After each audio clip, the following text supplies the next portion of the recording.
अस्सलाम वालेकुम फ्रेंड्स। नाम है शबाना, मायनी है मशहूर और नामूर। नाम है नौरा, नौरा नाम के मायनी है रोशनी से भरा। नाम है सारा, सारा नाम के मायनी है शहजादी। नाम है मदीहा, मदीहा नाम के मायनी है तारीफ बयान करने वाली। नाम है राइना, मायनी है खूबसूरत और सजी हुई। नाम है शहरीन, शहरीन नाम के मायनी है मीठा शहद। नाम है यमुना, यमुना नाम के मायनी है कामयाबी या किस्मत। नाम है लीना, लीना नाम के मायनी है नर्म मिजाज। नाम है लतीफ़ा, लतीफ़ा नाम के मायनी है खुशगवार या हैरान दिल। नाम है खतीजा, खतीजा नाम के मायनी है काबिल एतबार। नाम है कौसर, कौसर नाम के मायनी है जन्नत में दरिया।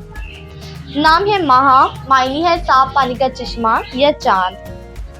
नाम है महाल, मायनी है ताकतवर और बहादुर। नाम है रिहा, मायनी है ठंडी हवा। नाम है कायनात, कायनात नाम के मायनी है पूरी दुनिया या जहां।